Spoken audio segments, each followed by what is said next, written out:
Hi beautiful souls, welcome back to my channel. Today's video I'm going to be doing the tag Tarot Journey Through Decks, which Simon made at the Hermit's Cave. He's one of my favorite channels. I watch every video and every live, but I never get to catch the lives when they're actually live because I work weekends. So yeah, really love his channel. You guys should definitely check it out, but I'm sure you already know who that is. Anyways, he made this tag. It's Tarot Journey Through Decks, and it's essentially just showing your journey with tarot through the decks that you purchased and kind of like how your story evolved. So I thought that was a really fun tag to do. So yeah, we're just gonna get into it. A lot of the decks I'm going to be talking about here in the beginning I don't have physically, so I'm going to be putting pictures up on the screen, so hopefully that's okay with you guys. But yeah, let's just go through what the prompts are. So number one is the beginning, the deck that started it all for you, and number two is the deepening, decks that helped you grow, learn, or deepen your practice. And then we have number three, which is the now, the decks that currently resonate with you the most. And then we also have a prompt, which is the milestones, any other decks that marked significant points in your tarot journey. So I'm going to be, and he said that you can put the milestones kind of throughout the video. I'm going to be talking about the milestones second, and then kind of mark which decks are milestones from there through the rest of the tag. So that's how I'm going to do it. So I guess just to give a little bit of a background on me before we get into my first deck, which it's funny because my first deck I actually bought close to 5 years ago, like to the day, because I bought it on my honeymoon and I'm about to celebrate my 5-year wedding anniversary. So it's just really funny the timing of this. But yeah, I am in my late 20s at this point in my life, and I discovered tarot in my early 20s. Throughout my life, I grew up in a Christian household, and I had a lot of fear around that. I felt like there was a lot of things that stuck with me in a bad way, so I never had a super strong connection to a Christian faith. It was just kind of like what I did because that's what I was told to do, if that makes any sense. I never really experienced what maybe other people experienced or had like a connection in that way. It was just kind of what I was supposed to do, and a lot of that was out of fear because I had a lot of fear surrounding things like revelations, you know, things like that. So that's how I grew up. And it's interesting because I remember as a young child, I was probably like 9 years old, the adults that I was living with at the time, they would, for some reason, a lot of times would be listening to like the History Channel, and it would be deep diving into the Bible and talking about different like decoding mysteries of the Bible and things like that. And I was listening to some kind of program on the TV that was about like hell and the different sections of hell or realms of hell or something like that. And they were talking about how if you said that you could predict the future or, you know, claimed to be a psychic or things like that, that there was this special place in hell where like your head would get twisted around backwards or something like that. And I remember at the time, like, having this fear of, like, well, that's me. I don't know why I felt like that, but I was like, why I was fearful of that, because I felt like that was me in some way. And, you know, growing up, anytime I would see a psychic shop, you know, out and about in the world, you know, the ones with the window that says psychic or palm reading or tarot reading, or whatever it is, anytime I would see that in person or in pop culture, like in movies or shows or anything like that, I was like, oh, I wish that could be me. I wish I had that gift. So I always had this kind of connection to this world. And then as I grew up and I got into my teenage years, I got really interested in the paranormal and ghosts and things like that. So that already was kind of like straying away from widely known Christian beliefs. Something that's popularly believed among Christians is that ghosts do not exist and it's only demons. If you feel some kind of spirit or see a spirit, it's a demon. So I already was kind of moving away from these beliefs, right? Because I had experienced paranormal things throughout my childhood and my teenage years, very significant things. And that kind of became a main passion in my life, was ghost hunting and paranormal things like that. So that's kind of what I feel like led me to tarot, because I was already in this world of like, the paranormal world does have occult things in it, like Ouija boards, pendulums sometimes. And I had a fascination with Ouija boards from the moment I found out what they were. So I kind of felt like my path was just kind of leading me this way. So yeah, by the time that I, bought my first tarot deck, I had already been thinking about buying a tarot deck for a long time and had been looking for a tarot deck for a while. And at the time I was kind of like, oh, these are all like $30. I just don't know what I should buy. It seemed kind of expensive for something I wasn't quite sure I was going to enjoy or like. But yes, so now we're gonna get into me buying my first tarot deck. So again, like I said, I was on my honeymoon and we went to Las Vegas for our honeymoon. It was very fun. And I went into a store. It's called Urban Outfitters. It's pretty popular in bigger cities in the United States. I don't know if they have it in other countries, but I had never been to one before. It's kind of just like I don't know, I would just call it like a cool people shop. Like I almost felt like I wasn't cool enough to be in there, but they had a lot of different items. And they had a tarot deck in there. And it was like $12. Okay, so the deck that I saw that I first ever bought was the Everyday Tarot. And it came in this cute little box. I still have the box somewhere. I don't have a lot of the cards anymore because I gave them away in my Etsy packages to customers and things, because I wasn't resonating with it in the beginning. But it's a really cute little deck. It's purple and gold and white. And I want to rebuy it at some point, because now I feel like I'd be able to use it just fine. For a beginner, it was a little bit flat as far as the colors and the images for me. But I'll never forget, I was so excited, and it was the only thing I bought in the store. And we went back up to our hotel room, and I was like opening the deck and playing with it, and I shuffled it a little bit, and I did a little reading for my husband. And I remember I didn't shuffle it very well, because I think I pulled like the 7, 8, and 9 of Pentacles or something like in a row for his little reading, because I believe the deck had like a little card and it told you how to do the spread. And, I read from the book and things like that. And it wasn't like a profound reading experience or anything. I felt like I didn't do it right, but it was still fun nonetheless. And I was very happy to have my first ever tarot deck.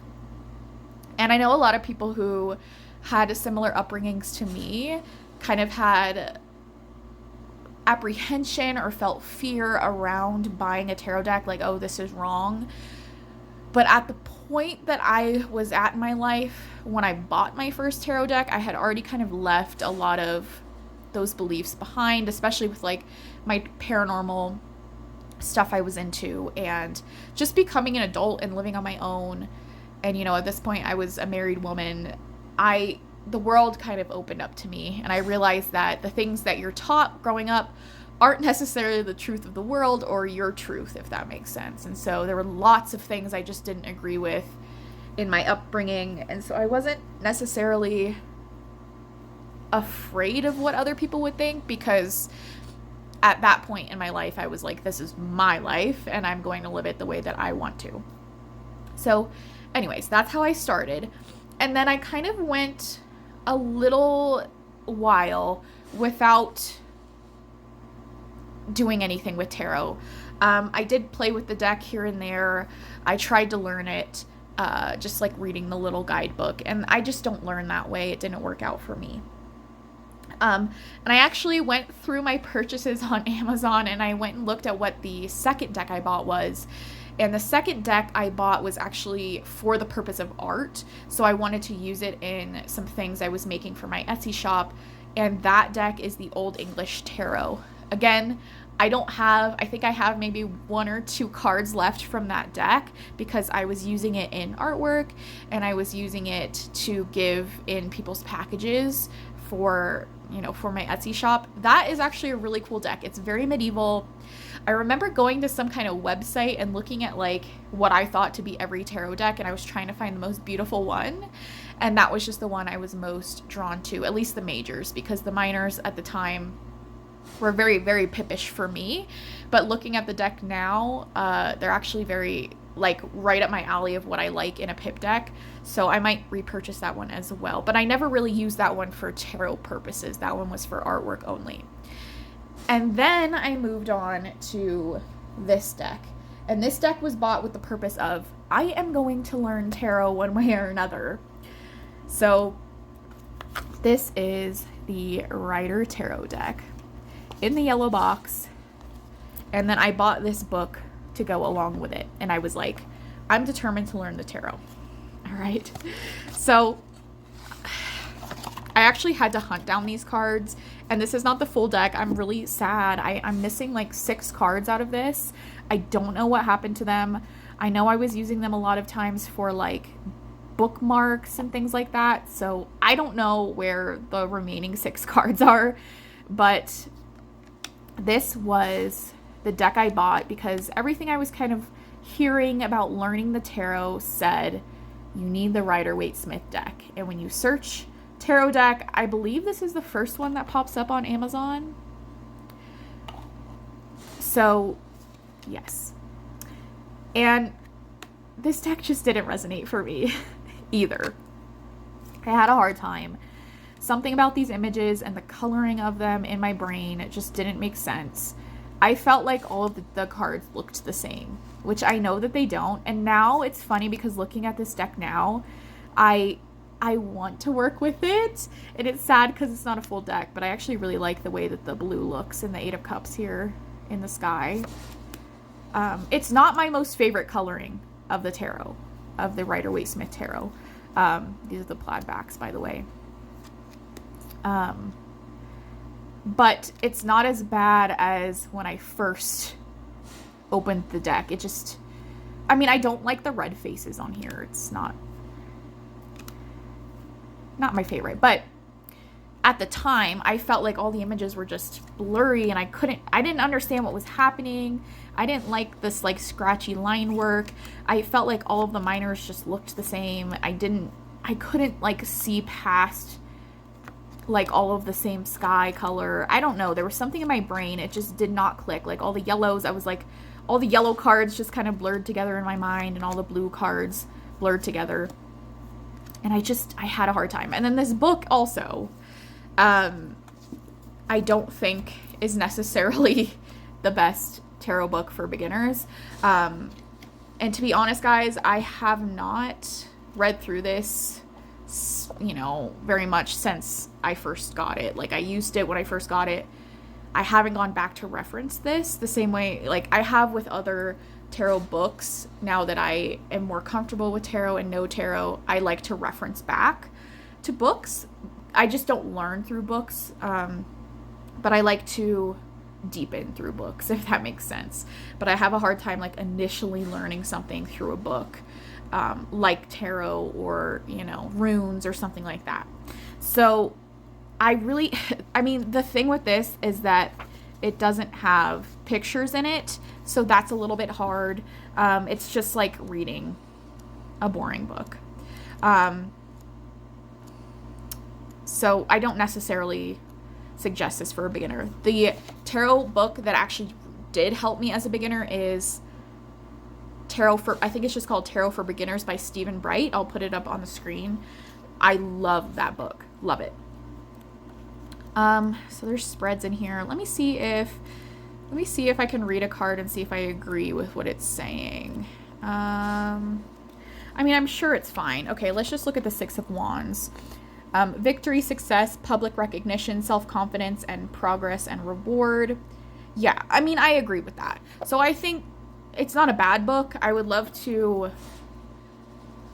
look at it more now that I do agree with the meanings, just to see what this has to offer. But yeah, I bought these together, determined to learn tarot. And at this point, when I bought these things, I was like, I am going to learn at some point, right? I just didn't know when. But yeah, this just very flat again for me with the coloring. I just couldn't get on with the artwork. And then I bought I bought like the Mystic Mondays Tarot, which again, very, very simplistic artwork, very like just flat. It wasn't like a beautiful art piece that I could understand, if that makes any sense. So yeah, those were kind of the decks I was working with in the beginning. I think I also bought I bought the Chrysalis Tarot, which is a really beautiful deck, but it's everything in the deck is renamed. I bought the Good Tarot, which is, again, everything is like renamed, and it's just very like flowy, kind of not very clear artwork again. So I was just, I was striking out with every deck I was buying in the beginning as far as tarot goes. None of it was making sense. And I don't have any of these in my collections anymore, the ones that I'm popping up on the screen, because they didn't work for me in the beginning and they didn't work for me later on. So I guess that just goes to show you. So that was the beginning.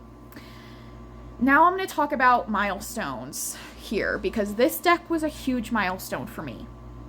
So this deck I saw in a Barnes and Noble. It wasn't in like a tarot and oracle section. It was kind of like they had this moon display set up with like, thank you cards and like pouches and little baggies and stuff that were all like moon themed. And this deck was sitting there. And I was like immediately drawn to it. I've always had a love for the moon, but I never understood what that meant, like in a spiritual way. And this deck was a huge milestone for me, because this opened up my world to cards in a way that I felt kind of closed off from with tarot. So this is a point where I moved away from tarot a little bit, and I started my journey with oracle. And I feel like really started my spiritual journey fully, where I had a practice, okay? So these cards, first oracle deck I ever bought, still like one of my favorite decks. I would probably, if I could only have one oracle deck, I would probably pick this one. These are the backs. This deck is beaten up and used. And I remember opening this and being like, wow, I can actually use this deck. It's usable for me right out of the box. I don't have to do any kind of learning. It just intuitively connected. And I remember reading through the beginning of this, and there's like a little incantation blessing that you do. Yeah, there it is. And I did that. I did the little blessing for the cards, and I just felt like that's deepened our connection even more. And this, my relationship with the moon is very important to me. I've worked with it pretty much since learning that you could work with the moon and the moon phases. And it's been very profound in my life, because I realized how much I am aligned with the moon, and how my mood is affected by what the moon sign is in, what the phase is in. So I just absolutely adore working with the moon, and this opened that up for me. And I remember doing a reading. I don't remember what card I got in the beginning. I think it was something to do with work, because I was in the time that I got into tarot and oracle, I was going through a lot in my life. I kind of hated my life, and I remember the reading was very accurate of like, your job is going to change, your life is going to change, and it really predicted what happened over the next few years. So Super accurate. It has been accurate for me, for myself, for clients. I just adore this deck. And I still use it at least twice a month to this day, because I use it for my new and full moon readings still every month. And I use it for other things as well, but I love this deck. I really, truly do. I love the artwork on it. So this was a huge milestone for me where I was like, okay, so oracle cards are something that I can read right out of the box. They resonate for me.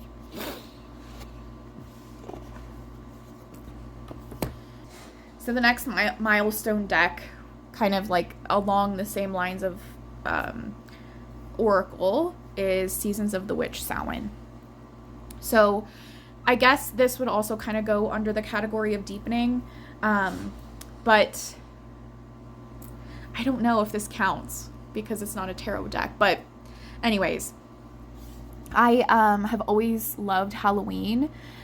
Love Halloween. And so I saw this deck and I was like, that is just so cool. Again, we have the moon here. I adore this deck. I actually went back on my channel and I watched the video of me unboxing this when I first got it. And just the excitement in that video is it's so cool to see. And I remember being like, how can something that's $20 bring me so much joy? But it's true, because at the time, you know, this is so much more than just a thing that I bought, because it really opened up so much in my spiritual practice. But it was true because at the time I wasn't very happy with very much else in my life. So this was such a beautiful thing for me. And I remember doing that unboxing, and then I sat in my little sacred space I had made for myself, and I had music playing, and I had incense and candles and like ambient lighting, and I did a reading for myself with this deck, and it felt, for the first time, it felt like a ritual. It felt ritualistic. It felt like something higher. It felt like I was connected to something higher. And it was almost like a head high or like a buzz. I don't know how to explain it other than that. It was like I transcended. It was like I went somewhere else. I don't know. It was just profound. And so this deck really opened up ritual for me, and having a practice, a dedicated practice, as well as you know, realizing I'm a witch, or that I identify that way. So this was huge for me, just huge. And again, this is one of my favorite decks of all time.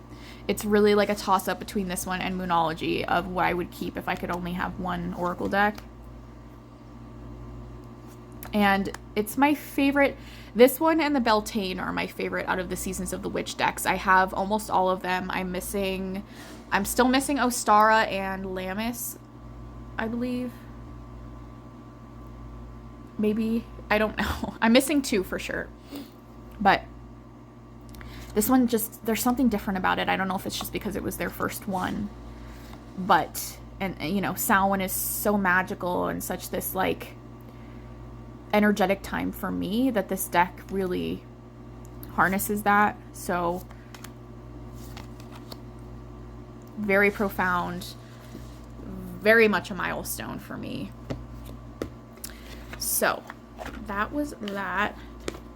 And since this deck, you know, I feel like we're kind of moving into the deepening now. So let's talk about that.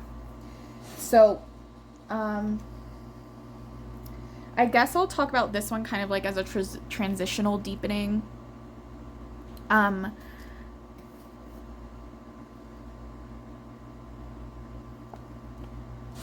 So this is the Golden Art Nouveau Tarot. So kind of in the time that I had bought this deck and then ended up buying this deck, you know, a few months later, I had tried to learn tarot through like YouTube videos, and but the artwork just wasn't resonating for me. So at the time that I bought this deck, I was pretty familiar with all of the majors, and I had kind of a grasp of what the majors meant, but I was still having a hard time with the minors, especially again with the artwork in this rider deck that I was like, I don't get it.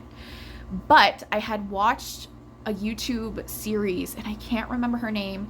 If I can find the videos, I'll put it up on the screen, but very informative, and I would love to go back and watch them now, because I don't know if I would suggest it for a beginner, because there was a lot of information packed in, but it made me fall in love with the symbolism of the Rider-Waite-Smith deck, because this woman who was doing these tarot learning videos, which I will say worked much better for me than books, but still it was a little much, this particular series I was watching, as far as like a beginner goes for me. But what she did was she talked about symbolism of all of the majors and like what it meant, and like, you know, pointed out the moon and the pomegranates and the high priestess and the triple moon crown and all of these things that I just wouldn't have noticed on my own. And I loved kind of the Easter egg hunt of it all, and how every little thing meant something. I fell in love with that. And I was like, well, none of these other decks that I have besides the actual Rider-Waite-Smith deck have all of this added symbolism that I'm really like into and I love. And I love all of the meaning and the you know, that everything was like intentional. I loved that aspect of the Rider-Waite-Smith deck. I just didn't connect with the one I had. And so I was looking up Rider-Waite-Smith like clone decks or something similar that had all of the symbolism but was prettier to look at. And I found this. And this wasn't the deck that unlocked everything for me yet. We're going to get to that soon. But it did open up the world to, okay, well, there are other versions of the Rider-Waite-Smith. It's not just the yellow box. So I love this deck. And even though I didn't like use it a ton in the beginning, it has become one of my most used decks of all time now. I went like 2 years in a row where it was my most used deck. So love this deck. Love the artwork. Love the beauty of it. I love that it's a little bit like skinnier than a normal deck.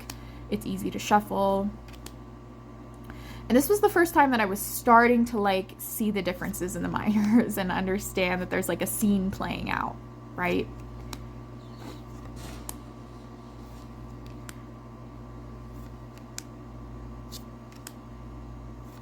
So I absolutely adore this deck. But yeah, it has all of the symbolism that I was learning about, that I was in love with, like, you know, the pomegranates, the pillars, the moon. Like, I loved all of that, but I just wanted it in a different form. So that is that. All right, now we're going to get into the deck that unlocked it all for me. So I don't necessarily suggest this for beginners in general. This was just my deck that, like, at the time I was like, this is a soul deck. This is what unlocked tarot for me. And I feel like everybody has one that's different. So this is the Green Witch Tarot. This is when it all started to make sense. And it's funny because this deck does rename some of the minors and the majors, but it still just made sense to me. This was the first deck that I looked at the images and I was like, oh, I could like intuitively tell what the card meant by the beautiful artwork, because they're like paintings or drawings that are just, and it's like a whole scene. And this artwork is just what really made it click in my head. So when I would learn what the card meant, because I had made flashcards at this point and was still trying to learn through videos and things like that, the scenes in this, it just clicked in my head of like, okay, well, that makes sense, because it's something about this artwork being so beautifully illustrated and it having like this beautiful depth of like the background and the foreground. It just made sense for me. And I think at the time, I think I was also learning about Wicca and, you know, witchcraft and crystals and all of these things that helped me relate to this deck more. And it just all came together and I understood tarot. It was really kind of like profound how much this deck just made everything click for me. I love it. I love the witchiness of it. And so this deck, you know, partnered with Lisa Pepez Tarot with Training Wheels series, just really opened up doors for me with tarot. In that series, she gives each card like one keyword. And then from there, you can build off of that. And that for me, for some reason, just clicked more than anything else. I think it's because I'm more of a, you know, I think a word can mean so much. I love to read. I love to write. And for some reason, just having that one word, it just unlocked everything for me. So I think that that's a genius way if, you know, you're not learning through books or just by looking at the cards, you need something. That is a very, like, I suggest that to everybody as a beginner. So I remember I wrote down my keywords for every card, and once I had done that, it was just like in my brain and I could read a tarot deck. And, you know, I don't necessarily go back to those words anymore. Like I do, I still have that in my head. But I also, every time I pull a card, I go through every like deeper meaning that I've ever found for that card or learned for that card. And it's like this whole just like treasure chest of knowledge opens up every time I look at the card because of all the years and the deepening of the meanings and things like that. So I think that again is a genius way to learn the tarot. It worked for me. Doesn't mean it'll work for everyone, but it worked for me. So I love this deck. Again, it became it's one of my most used decks ever. I still consider it a soul deck, but I haven't, for maybe the past like year and a half, it's kind of been put away because there's other decks that I feel like I resonate with more. But this deck is still like my soul, and I would love to connect with it more, especially because I am not bringing in a ton of new decks and trying to just use what I have. So absolutely adore this deck. It's just so good.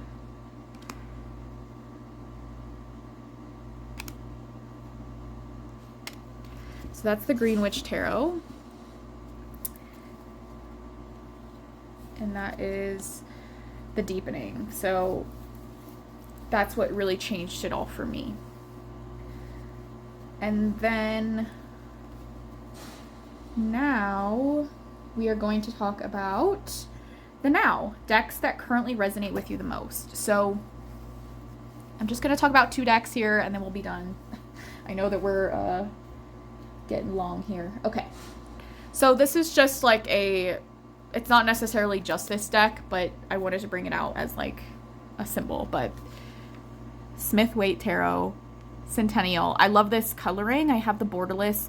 The borderless is actually the one I have used more than this one with the borders, but I still love these decks just as much. And I have a few versions of the Rider-Waite-Smith now that I'm obsessed with. But this coloring is just so much easier on the eyes for me. But I'm actually such a Rider-Waite-Smith person now. If I could only have one tarot deck, it would be a copy of the Rider-Waite-Smith. And I think the Centennial is just a really pretty version of it. It's gorgeous. And wow. I absolutely adore this artwork now. This deck reads so beautifully and so well for me. I feel like the Green Witch Tarot unlocked the images in these cards for me as well, to where I could really connect in with the scenes that were happening, which again, so happy with. But there's just something about coming back to the beginning that I just love. I love that this is like, it's not the first deck. I know the Marseille is like what's more historically the first tarot deck, but I just feel like this was the first tarot deck that made tarot what it is now, I suppose. And every time I look at these cards, they just make me happy still. Even though I know these images like the back of my hand, I love it. And it's like, if you just want to get rid of all the BS and just get a reading and get an answer, this is like the clearest way to do that. And I'm sorry if you guys have heard that noise throughout the video in the background. It's my pellet stove, but it's very cold in here, so I have to have it on, so I'm sorry. I've always been more of like a muted color person, so that's kind of why I feel like maybe it's just easier on my brain to look at these cards. But that is the Rider-Waite-Smith deck. So that's one of the main decks that resonates with me now. So a lot of my like Rider-Waite-Smith clone decks resonate with me quite a bit. But I'll always prefer the original. But one of my favorite decks that I feel like is kind of like a more, for me, a grown-up evolution of the Green Witch Tarot is the Pagan Otherworlds. This is like, at this point in my life, my deck, my soul deck. It's like everything I want in a deck. I've used the crap out of this deck and it looks brand new. It's beautiful linen cardstock. I adore this deck. There's so much chaos in my life lately, and over the past few years my journey has been towards wanting to find more peace in my daily life and in all aspects. And this deck is that for me. It's that peace. It's there's not too much going on, like the Green Witch has a lot going on in the artwork. This is very stripped down, but it's still very pagan and witchy and nature-based, which I love. It's just a little bit more of a mature version of that. More muted.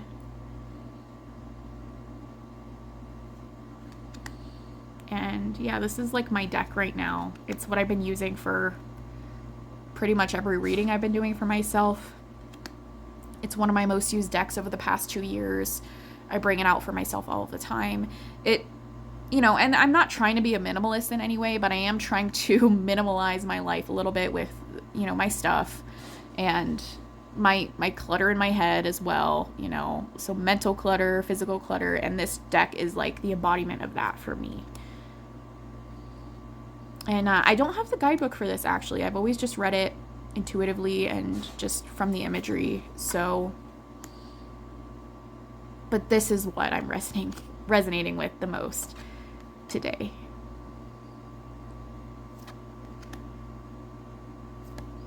So it's very Rider-Waite-Smith in the pips, but simple. It's not like total pips where it's just, 6 swords and nothing else on the card. So absolutely adore this deck. This is the deck that I would say is the most me in my life at this point, and I resonate with the most. So that was Tarot Journey Through Decks. I really enjoyed doing this and kind of gabbing and getting to talk about my life a little bit. It was fun. Yeah, I'm sure I know I've been watching a lot of other people do this, and it seems like a lot of people were kind of the same as me, where we're kind of like trying to figure it out in the beginning and not really... We're like, okay, well, this deck, it didn't click for me with this deck.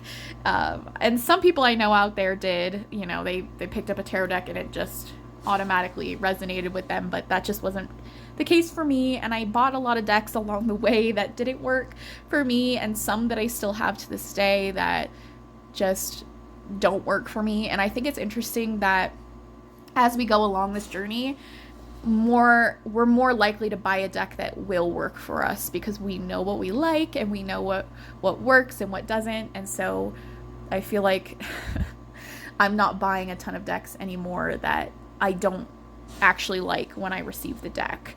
In the beginning, when the whole world kind of opened up to me of tarot and oracle, I was like, this is amazing.